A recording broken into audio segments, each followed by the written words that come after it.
আর এ প্রসঙ্গে আমরা আলোচনা করছিলাম মানসিক সুস্থতা এবং বিনোদন প্রসঙ্গে রাসূলুল্লাহ সাল্লাল্লাহু আলাইহি ওয়াসাল্লামের সুন্নাত। রাসূলুল্লাহ সাল্লাল্লাহু আলাইহি ওয়াসাল্লাম হাসি, আনন্দ, উৎফুল্লতা পছন্দ করতেন। তিনি এবং তার সাহাবায়ে কেরাম পারিবারিক, সামাজিক সকল কর্মের মাঝে হাসি মশকরা করতেন। এটা বিভিন্ন হাদিসে বিভিন্নভাবে আসছে। আমরা আলোচনা করছিলাম আগের পর্বে রাসূলুল্লাহ সাল্লাল্লাহু আলাইহি ওয়াসাল্লামের একজন সাহাবী, জাহের তার নাম, বেদুইন। তিনি সেই গ্রাম অঞ্চল থেকে মদিনায় আসতেন, কিছু পণ্য নিয়ে বিক্রি করতেন, রাসূলুল্লাহ সাল্লাল্লাহু আলাইহি ওয়াসাল্লামকে হাদিয়া দিতেন। আবার রাসূলুল্লাহ সাল্লাল্লাহু আলাইহি ওয়াসাল্লাম তাকে কিছু হাদিয়া দিতেন, যেটা শহরে পাওয়া যায়, গ্রামে পাওয়া যায় না। আর তিনি বলতেন, জাহের হলো আমাদের গ্রাম আর আমরা হলাম জাহেরের শহর। একদিন জাহের বাজারে বসে তার গ্রাম থেকে, মরুভূমি থেকে নিয়ে আসা পণ্য বিক্রয় করছেন। রাসূলুল্লাহ সাল্লাল্লাহু আলাইহি ওয়াসাল্লাম পিছন থেকে যে তাকে জড়িয়ে ধরেছেন, চোখ চেপে ধরেছেন।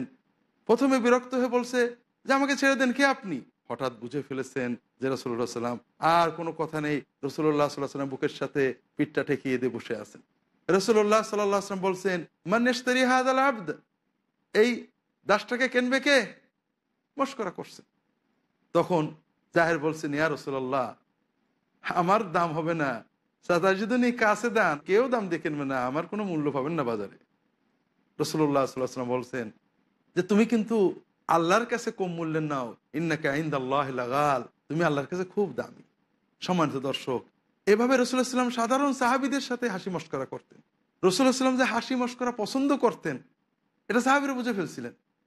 তাবুকের যুদ্ধে রাসূলুল্লাহ সাল্লাল্লাহু আলাইহি ওয়াসাল্লামের শেষ জীবনে সাহাবী তাঁবুতে আসবেন, রাসূলুল্লাহ সাল্লাল্লাহু আলাইহি ওয়াসাল্লাম তাঁবুতে অনুমতি চাইলেন, আদখুল ইয়া রাসূলুল্লাহ, আমি আসবো? ও দুখুল, আসো। ইয়া রাসূলুল্লাহ, ইয়াদখুলু কুল্লি, ইয়া রাসূলুল্লাহ, পুরোটা আমি আসবো না 50-50? মশকরা করছেন। রাসূলুল্লাহ সাল্লাল্লাহু আলাইহি ওয়াসাল্লাম পছন্দ করেন যে আমি কি পুরো দেহ ঢুকাবো না অর্ধেক ঢুকিয়ে কথা বলবো? রাসূলুল্লাহ সাল্লাল্লাহু আলাইহি ওয়াসাল্লাম বললেন, তুমি পুরোটা নিয়েই ঢুকো। উসাইদ ইবনে হুদায়র সাহাবী, রাসূলুল্লাহ সাল্লাল্লাহু আলাইহি ওয়াসাল্লাম পাশে বসে হাসি মশকরা করতে করতে আঙুল দিয়ে কোমরে খোঁচা দিয়েছেন। সাহাবী সুযোগ পেয়েছেন, ইয়া রাসূলুল্লাহ আওজাআতানি, আপনি তো আমাকে ব্যথা দিলেন, ফাসবিরনি, কাজেই আমাকে সুযোগ দেন, আমি আপনাকে একটু ব্যথা দেবো। কিসাস, রাসূলুল্লাহ বললেন, দাও, তুমি আমার কোমরে খোঁচা মারো। ইয়া রাসূলুল্লাহ, আপনি তো জামা গায়ে রয়েছেন, আমার গায়ে জামা নেই, আপনি সরাসরি চামড়ায় আঘাত করেছেন, আমি চাদর গাইতে ছিলেন, হয়তো চাদরে তো পাখা থাকে, যেমন হজের সময় ইহরাম পরি ওই রকম। রাসূলুল্লাহ কামিজ তুলে নিলেন। সাহাবী সঙ্গে সঙ্গে রাসূলুল্লাহ সাল্লামের বুকের পাশে এখানে চুমু দিলেন, জড়িয়ে ধরলেন, ইয়া রাসূলুল্লাহ, আসলে তো আমি চেয়েছিলাম একটু আপনার গায়ের সাথে গা মেলাবো, চুমু দেবো। রাসূলুল্লাহ সাল্লাল্লাহু আলাইহি ওয়াসাল্লাম অনেক আমরা হাদিস পাই এরকম, সাহাবীদের সাথে খোলামেলা মিশতেন, হাসি তামাশা করতেন। শুধু পুরুষ নয়, পরিবারের সদস্যের সাথে, অন্য মহিলাদের সাথেও, মহিলাদেরকে ভদ্রতা এবং শালীনতার সাথে তাদেরকে মাসে মাসে মশকরা করতেন, তাদের মাঝে মাঝে মশকরা করতেন, যেটা আমরা একটু আগে দেখেছি। একজন মহিলা যখন বলল যে আমার স্বামী আপনাকে ডাকছে, তিনি বললেন, আপনার স্বামী কে যেন? ওই যে তার চোখ সাদা, চোখে সাদা রয়েছে, চোখের মধ্যে শুভ্রতা বিরাজমান। মহিলা বুঝতে পারেননি, ভেবেছেন বোধহয় কোনো রোগের কথা বলছে কিনা। পরে রাসূলুল্লাহ সাল্লাল্লাহু আলাইহি ওয়াসাল্লাম ওটা পরিষ্কার করে দিলেন। পরিবারের সদস্যদের সাথে তিনি বেশি আনন্দ এবং হাসি মশকরা করতে ভালোবাসতেন, এটা তার সুন্নাহ। তিনি পরিবারের কাজ করতেন, স্ত্রীদের কাজে সহায়তা করতেন, তাদের সাথে খেলা করতেন। রাসূলুল্লাহ সাল্লাল্লাহু আলাইহি ওয়াসাল্লাম এর স্ত্রী আয়েশা রাদিয়াল্লাহু তাআলা বলছেন, রাসূলুল্লাহ সাল্লাল্লাহু আলাইহি ওয়াসাল্লাম সফরে বেরিয়েছেন, আমি সাথে আছি। তিনি সাথীদেরকে বললেন, তোমরা আগে যাও। রাসূলুল্লাহ বললেন, এসো, তোমার সাথে দৌড়ে পাল্লা দেবো। তা আমি দৌড়ে পাল্লা দিলাম, রাসূলুল্লাহ হেরে গেলেন, আমি আগে চলে গেলাম। পরে আরেকবার কিছুদিন পরে আবার ওরকম সফর থেকে আসছি, সাহাবীদের বললেন আগে চলে যাও। সাহাবীরা আগে চলে গেলেন, রাসূলুল্লাহ বলল, তোমার সাথে পাল্লা দেবো। এইবার রাসূলুল্লাহ সাল্লাল্লাহু আলাইহি ওয়াসাল্লাম জিতে গেলেন। তিনি হাসতে লাগলেন, আয়েশা শোনো, তোমার সেই যে জিতে গেছিলে এটা শোধ হয়ে গেল। রাসূলুল্লাহ সাল্লাল্লাহু আলাইহি ওয়াসাল্লাম ছোট ছোট শিশু কিশোরদের সাথে হাসি মশকরা করতেন, পরিবারের সদস্য অন্যদের। আনাস ইবনে মালিক রাদিয়াল্লাহু তাআলা আনহু দীর্ঘদিন রাসূলুল্লাহ সাল্লাল্লাহু আলাইহি ওয়াসাল্লামের খেদমত করেছেন। মদিনায় তার অবস্থানের 10টা বছর। রাসূলুল্লাহ সাল্লাল্লাহু আলাইহি ওয়াসাল্লাম তাকে কোনোদিন রাগ করেননি। মাঝে মাঝে ইচ্ছা করেই কিছু কথা বলতেন, যে দেখি রাসূলুল্লাহ সাল্লাল্লাহু আলাইহি ওয়াসাল্লাম রাগ করে কিনা। একদিন রাসূলুল্লাহ সাল্লাল্লাহু আলাইহি ওয়াসাল্লাম বলছেন, অমুকের কাছে যাও। তিনি আল্লাহ লা আযহাব, আমি যাব না ইয়া রাসূলুল্লাহ। তার মনে আছে যাব, ভাবলেন দেখি রাসূলুল্লাহ কি বলে। রাসূলুল্লাহ কিছু বললেন না। তিনি কাজটা সেরে এসে মদিনার প্রান্তরে বাচ্চারা খেলছে, খেলা দেখছেন। হঠাৎ পিছন থেকে কে যেন মাথা চেপে ধরেছে, মাথায় হাত দিয়ে এরকম ধরেছে। তাকিয়ে দেখেন রাসূলুল্লাহ সাল্লাল্লাহু আলাইহি ওয়াসাল্লাম হাসছেন। অর্থাৎ কাজে যেতে চায়নি এজন্যও রাগ করেননি, খেলা দেখছে এজন্যও রাগ করেননি, হাসছেন। কি গেছিলে যেখানে যেতে বলছিলাম? ইয়া রাসূলুল্লাহ গেছিলাম। রাসূলুল্লাহ সাল্লাল্লাহু আলাইহি ওয়াসাল্লাম ছোট ছোট বাচ্চাদেরকে বলতেন, দূরে দাঁড়িয়ে আছে, দৌড়ে এসে তো আমার গায়ের উপর ওঠো, যে আগে আসতে পারবে তাকে পুরস্কার দেবো। বাচ্চারা দৌড়ে এসে তার গায়ের উপর উঠে পড়তো, তিনি পুরস্কার দিয়েছেন, জড়িয়ে ধরতেন। তার নাতি হাসান হুসাইন কুস্তি করছে, মারামারি। ছোট ছোট বাচ্চারা, মাত্র 1.5 বছরের পার্থক্য, 7-8-9 বছরের বাচ্চা পরস্পরে কুস্তি করছে। আমরা তো বাচ্চারা একটু খেলাধুলো করলে রাগ করে, এগুলো করতে হয় না ইত্যাদি, না, রাসূল উৎসাহ দিচ্ছেন, দেখি করো। ওদের ভিতরে এটা তো ওদের প্রাণচঞ্চল্য, ওদের আনন্দ। রাসূলুল্লাহ সাল্লাল্লাহু আলাইহি ওয়াসাল্লাম তার নাতি কোলে নিয়ে সালাত আদায় করতেন, ছোট্ট মেয়ে কোলে নিয়ে সালাত আদায় করতেন। জামাতের সালাতে কোলে নিয়ে আদায় করছেন, রুকু সেজদার সময় একটু নামিয়ে দিয়েছেন, আবার সালাত আদায় করার সময় কোলে নিয়ে সালাত আদায় করছেন। সম্মানিত দর্শক, ইসলাম কত জীবন ঘনিষ্ঠ। আমাদের সমাজে যদি কেউ এরকম করে, কোনো ইমাম যদি করে, তাহলে হয়তো তার সালাতটাই বাতিল হয়ে যাবে। অর্থাৎ আমরা ফতোয়া দেবো, তার সালাত হয়নি, ইমামতেই চলে যাবে। রাসূলুল্লাহ সাল্লাল্লাহু আলাইহি ওয়াসাল্লাম তো এমন ছিলেন না। তিনি আমাদেরকে জীবন ঘনিষ্ঠ দিন শিখিয়েছেন। রাসূলুল্লাহ সাল্লাল্লাহু আলাইহি ওয়াসাল্লাম ছোট ছোট বাচ্চাদের সাথে মশকরা করতেন, এমন কথা বলতেন যাতে ওদের মনের বিষণ্ণতা চলে যায়। আনাস ইবনে মালিক রাদিয়াল্লাহু তাআলা আনহু বলছেন, তার এক ছোট ভাই ছিল আবু উমাইর, তার একটা ছোট পাখি ছিল, পাখিটা মরে যায়, মন খারাপ। রাসূলুল্লাহ সাল্লাল্লাহু আলাইহি ওয়াসাল্লাম যে বলছেন, ইয়া আবা উমাইর মা ফাআলা নুগাইর, মশকরা করে কবিতা ছড়া পড়ে পড়ে তাকে আনন্দ দেওয়ার চেষ্টা করছেন। আল্লাহ রাসূল সাল্লাল্লাহু আলাইহি ওয়াসাল্লামের জীবনে এরকম অনেক বিষয় আমরা পাই, যে জীবনটা শুধু রিজিডনেস অথবা কঠোরতা, একেবারেই গম্ভীর্যতা, এটার নাম ইসলাম না। আবার হাসি মশকরার নামে সবসময় শুধু মশকরা করা, জীবনের দায়িত্ব ভুলে যাওয়া, এটা কখনোই ইসলাম না। ইসলাম হলো জীবনকে জীবন হিসেবে নেওয়া, আল্লাহর ইবাদত, সামাজিক দায়িত্ব, কঠোরতা, আনন্দ, সবকিছুর সংমিশ্রণ। আর এটার মাধ্যমে আমাদের মন সুস্থ হয়। যারা শুধু আনন্দ, বিনোদন, হাসি মশকরার জন্য লেগেই আছেন, সিরিয়াস কাজ তারা করছেন না, তারা মানসিকভাবে অসুস্থ হয়ে যান। আবার যারা সিরিয়াসনেস যাদেরকে সবসময় আক্রমণ করে রাখে, আক্রান্ত করে রাখে, তারাও মানসিক অসুস্থ হয়ে যান। আর এই জন্যই রাসূলুল্লাহ সাল্লাল্লাহু আলাইহি ওয়াসাল্লাম আমাদের হাসি, আনন্দ, বিনোদন, ফুর্তি, মশকরা এগুলো সমন্বয় করতে শিখিয়েছেন। তবে তিনি বারবার বলেছেন যে মিথ্যা বলা যাবে না, অশালীন কিছু বলা যাবে না। আনন্দের নামে, হাসি মশকরার নামে, তামাশার নামেও মিথ্যা বলা হারাম। আর কখনো তিনি মিথ্যা বলেননি। তার তামাশাগুলো দেখুন, তার হাসি আনন্দগুলো দেখুন। ও সেই লোকটা যার চোখের ভিতরে শুভ্রতা আছে, কথা কিন্তু মিথ্যে না। তিনি বলেননি চোখ পুরো সাদা, চোখের ভিতরে শুভ্রতা আছে, এমনভাবে বলেছেন, হতবাক হয়ে গেছে। একজন এসে বলছে, ইয়া রাসূলুল্লাহ আমার একটা উট দরকার। রাসূলুল্লাহ সাল্লাল্লাহু আলাইহি ওয়াসাল্লাম বললেন, তোমাকে একটা উটনির বাচ্চা দেব। ইয়া রাসূলুল্লাহ উটনির বাচ্চাতে আমার কি, আমাকে চড়তে হবে তো, বাচ্চার উপর চড়বো কি করে? রাসূলুল্লাহ বললেন, আরে মিয়া, সব উটই তো কোনো না কোনো উটনির বাচ্চা, উনি বড়ই দেবেন, কিন্তু তাকে একটা কথা বলে তার একটু ফুর্তি, আনন্দ, উৎফুল্লতা বাড়িয়ে দিয়েছেন। কাজেই রাসূলুল্লাহ সাল্লাল্লাহু আলাইহি ওয়াসাল্লাম বিনোদন পদ্ধতি ছিল সত্যের উপরে নির্ভর, শালীনতা এবং সহজ।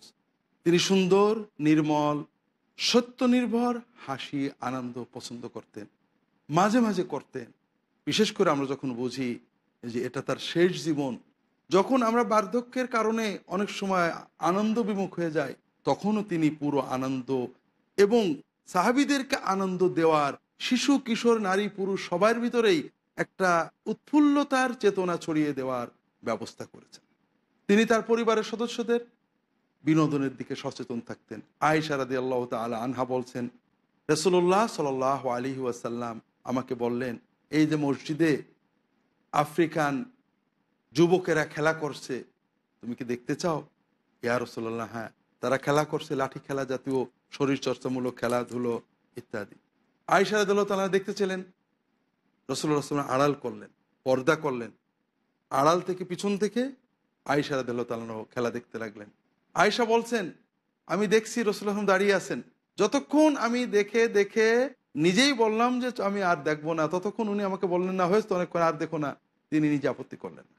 তাহলে রাসূলুল্লাহ সাল্লাল্লাহু আলাইহি ওয়াসাল্লাম এবং সাহাবীগণের সুন্নাত থেকে আমরা যে জীবনধারা পাই, সেখানে সুষ্ঠু এবং সুন্দর বিনোদন থাকতে হবে। বিনোদনের নামে অশ্লীলতা নয়, বিনোদনের নামে অলস জীবন নয়, বিনোদন হলো নির্মল সত্য নির্ভর আনন্দ। সম্মানিত দর্শক, হয়তো মনে করবেন এখন আমরা বিনোদনের নামে সবই তো অশালীনতা অশ্লীলতা পাচ্ছি। আমাদের বিকল্প ইসলাম নির্দেশিত সুন্নাহ নির্দেশিত বিনোদন তৈরি করতে হবে, আমাদের মানসিকতা আসতে হবে, তাহলেই দেখবেন আনন্দ এসে যাবে। সম্মানিত দর্শক, রাসূলুল্লাহ সাল্লাল্লাহু আলাইহি ওয়াসাল্লাম আমাদেরকে শারীরিক এবং মানসিক সুস্থতা রাখার জন্য বিভিন্ন নিয়ম দিয়েছেন। এর ভিতরে মানসিক সুস্থতার ক্ষেত্রে রাসূল সাল্লাল্লাহু বেশি গুরুত্ব দিয়েছেন। এজন্যই সবসময় ইবাদত জিকিরের নির্দেশ দিয়েছেন এবং দোয়া করতে শিখিয়েছেন। আল্লাহুম্মা ইন্নী আউযু বিকা মিনাল হাম্মি ওয়াল হাযানি ওয়াল আজজি ওয়াল কাসালি ওয়াল জুবনি ওয়াল বুখলি ওয়া গালাবাতিদ দাইনি ওয়া কাহরির রিজাল। বারবার সালাতের ভিতরে সাজদায় যে সালামের আগে অন্যান্য সময়ে সকালের দোয়ার সন্ধ্যার দোয়ায় রাসূলুল্লাহ সাল্লাল্লাহু আলাইহি ওয়াসাল্লামের নিয়মিত যে দোয়া ছিল তার অন্যতম ছিল, আল্লাহ আমি দুশ্চিন্তা হতাশা এগুলো থেকে আপনার কাছে আশ্রয় চাই। এগুলো হলো কঠিন মনোরোগ। মানুষের মানসিক অসুস্থতার মূল হলো এটা।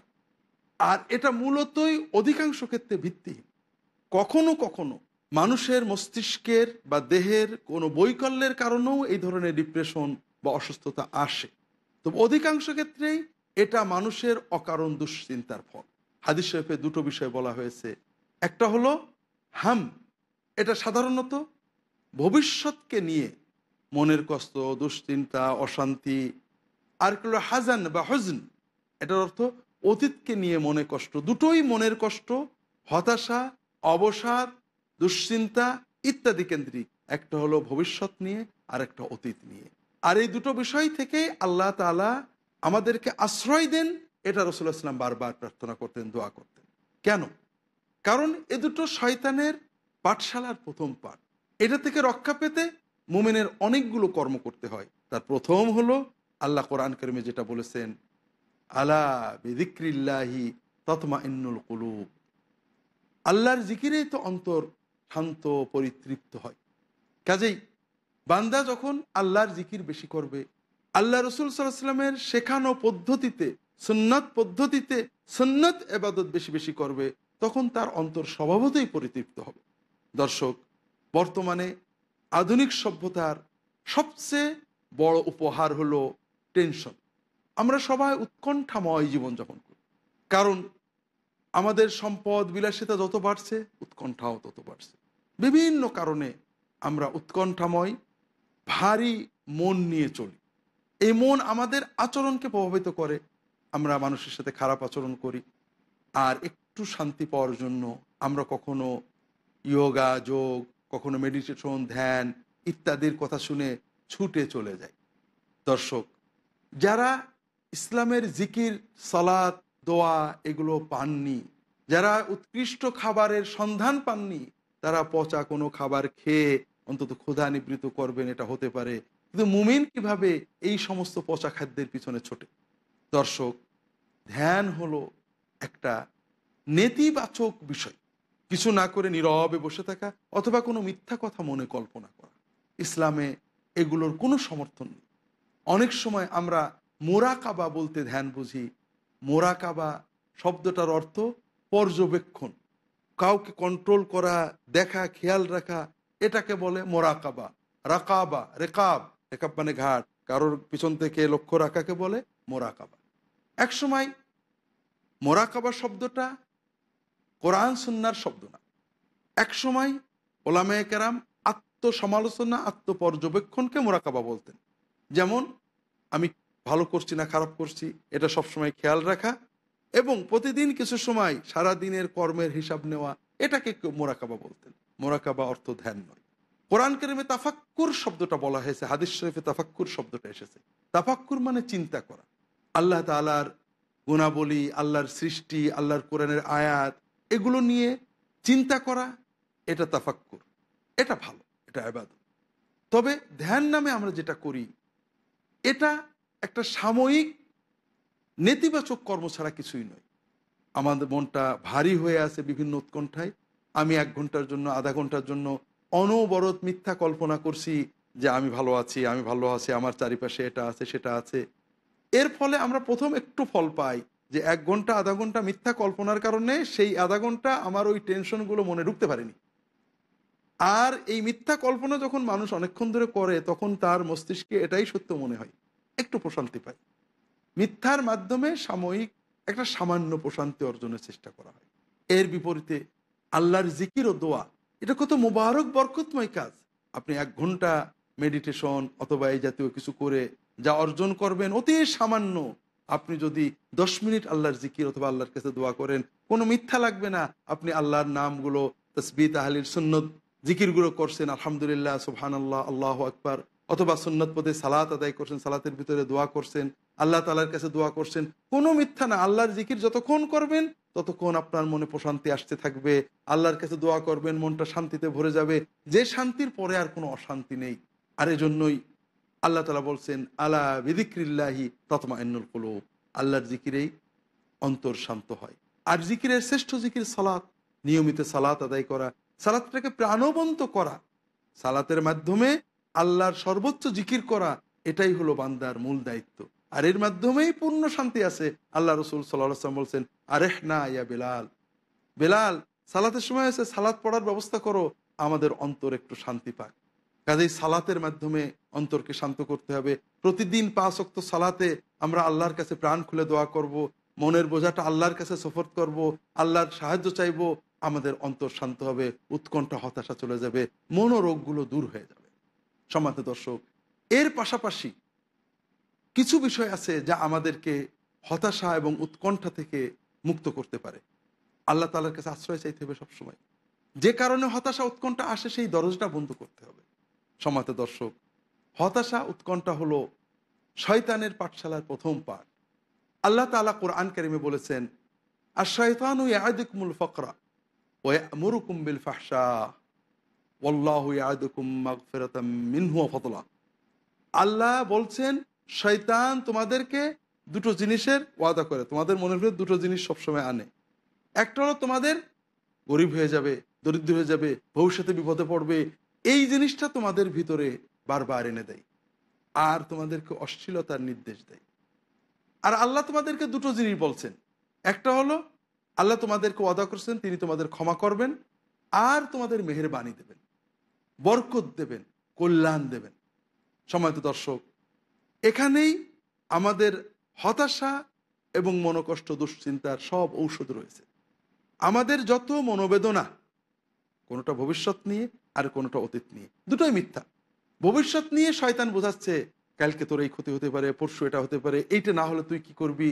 মনের ভিতরে অগণিত দুশ্চিন্তা, আপনি ফোন পেয়েছেন, আপনার ছেলে অসুস্থ, ছুটে চলেছেন, আর শুধু মন বলছে ছেলেটা মরে যায় কি হবে। এগুলো সব মিথ্যা। আপনার এই দুশ্চিন্তা অর্থহীন। আল্লাহ তাআলার যেটা ফয়সালা হবে সেটাই হবে।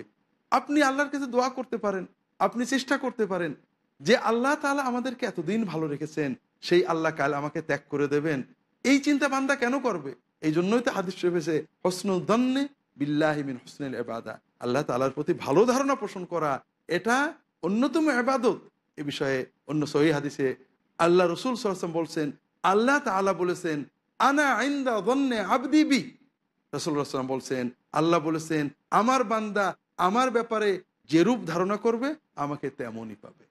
দর্শক, এ পর্বে আর আলোচনা বাড়াতে পারছি না, এ পর্ব এখানেই শেষ করতে হচ্ছে। ওমা তৌফিক ইল্লা বিল্লাহ, ওয়া সাল্লাল্লাহু আলা মুহাম্মাদিন নবিয়্যিল উম্মি ওয়া আলা আলিহি ওয়া আসহাবিহি আজমাইন। আসসালামু আলাইকুম ওয়া রাহমাতুল্লাহি ওয়া বারাকাতুহু।